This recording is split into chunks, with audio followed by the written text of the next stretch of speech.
ദൃശ്യം 3 നമ്മളെല്ലാവരും വെയിറ്റ് ചെയ്തൊരു സിനിമയായിരുന്നു. ഇറങ്ങി സാർ എക്സ്പെക്ട് ചെയ്ത രീതിയിൽ ഒരു സക്സസിലേക്ക് എത്തിയിട്ടുണ്ടോ? ഞാൻ ഇത്രയൊന്നും പ്രതീക്ഷിച്ചൊന്നുമില്ല. ഞങ്ങളും ഇത്രയും പ്രതീക്ഷിച്ചില്ല. തിയേറ്ററിലെത്തിയ മലയാളികളെ പല്ലിളിച്ച് കാണിക്കുകയായിരുന്നു ദൃശ്യം 3യിലൂടെ പടത്തിന്റെ ടീം എന്ന് നിസ്സംശയം പറയാം. ഇത് പടം മൊത്തം മുതുക്ക് കോമഡികൾ. സീരിയസ് ആയിട്ടാണ് ചെയ്തതെങ്കിൽ കോമഡി ആയിട്ടുണ്ട്. വീണ നന്ദകുമാർ ബക്കറ്റും പിടിച്ചൊരു പോക്ക് പോകും. ഈ സിനിമയിലെ ഏറ്റവും ബെസ്റ്റ് റോൾ നിന്റെയാ. കണ്ടായിരുന്നു. വീണ നന്ദകുമാർ ബക്കറ്റും പിടിച്ചൊരു പോക്ക് പോകും. തിരിഞ്ഞു പോലും നോക്കൂല. ബക്കറ്റും വെള്ളമൊക്കെ ആയിട്ട് എങ്ങോട്ടാ? പിന്നെ പുള്ളിക്കാരിയെ പടത്തിൽ കണ്ടിട്ടേ ഇല്ല. ആ പോക്കങ്ങ് പോയി. അതോടെ ആള് ബക്കറ്റ് സ്റ്റാർ പോയി. വീണയ്ക്ക് എന്തായാലും നല്ല പബ്ലിസിറ്റി. പറ്റിച്ചതാണ് എനിക്കറിയാം. ഒന്നും പറ്റിയില്ലല്ലോ. ഇനി പറ്റിയാൽ ഇയാൾക്കെന്നാ എന്നാണോ? പിന്നെ വാസു അണ്ണൻ. അയ്യേ ഇതവനല്ലേ? ആര്? നമുക്ക് തേങ്ങാപ്പാൽ വെച്ചൊരു കോഫി കൊടുക്കാം. ഒരമ്മ പെറ്റ ആളിയന്മാരാണെന്നേ പറയൂ. വാസുണ്ണന്റെ കണ്ണീന്ന് ചോര വന്ന് അയാൾ ഒരു വാമ്പയർ ആകുമോ എന്ന് വരെ ഒരു വേള ഞാൻ സംശയിച്ചു. എജാതി ചോപ്പ്. പിന്നെ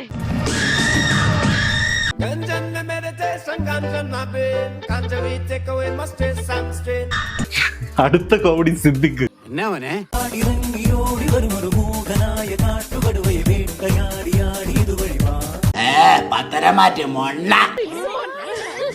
എനിക്ക് വേണ്ടി ഒരു 5 മിനിറ്റ് സ്പെയർ ചെയ്യാമോ സാർ? ഈ പ്രായത്തിലും കഴപ്പ് തന്നെ. മിസ്റ്റർ പ്രഭാകർ, എനിക്ക് നിങ്ങളെ മനസ്സിലാവുന്നില്ല. സാർ, നിങ്ങളാണ് പടത്തിലെ വില്ലൻ എന്ന് പറഞ്ഞപ്പോ പുള്ളി നേരെ കാട്ടാപ്പള്ളി നാഗേന്ദ്ര മൂഡിലേക്ക് പോയി. സാറ് പോയി കിടന്ന് സുഖമായിട്ട് ഉറങ്ങണം.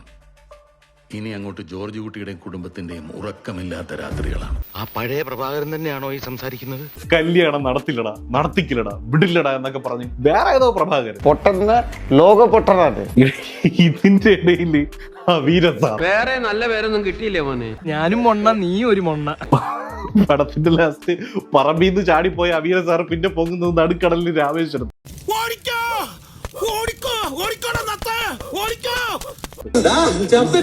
ഇതിന്റെ ഒക്കെ ഇടയിൽ ലാലേട്ടൻ വന്നിട്ട് കല്യാൺ ജ്വല്ലേഴ്സ് ഇപ്പൊ തൊടുപുഴയിലും. അയ്യന്റെ മോനെ.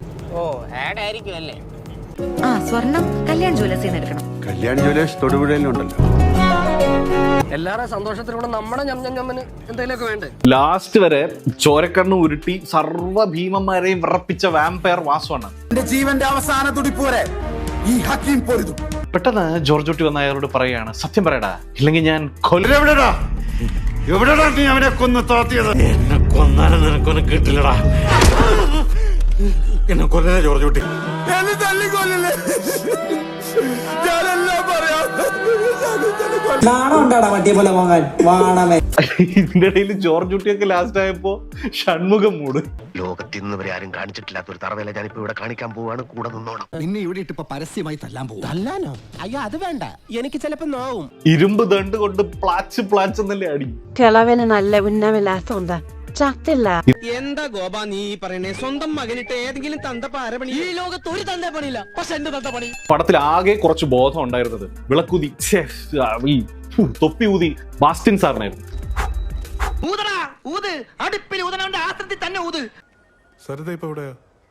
ചക്ക തന്നെയല്ലേ താമര, താമര തന്നെയല്ലേ ചക്ക.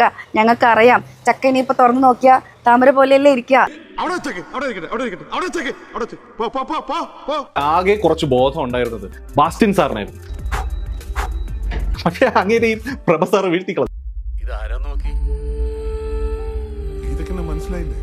സോറി, ഉங்க பேர் என்ன சொன்னீங்க? ഇതൊരു ഫ്രണ്ടാ, IG തോമസ് ബാസ്റ്റിൻ. മിണ്ടാതിരിക്കാം, കുറച്ച് കഴിയുമ്പോ പോവുമായിരിക്കും. How are you doing, Gita? ഞാൻ പറയുന്നത് കേൾക്കുന്നുണ്ടോ? അവിടെ അമ്മയുടെ ഒരു ജാട കണ്ടറിയാം. ഇവളൊക്കെ പുറമ്പോക്ക് കോളനിയാണ്. Are you happy now? എനിക്ക് അവളെ വേണം. എന്നെ കൊന്നിട്ട് പോവര്.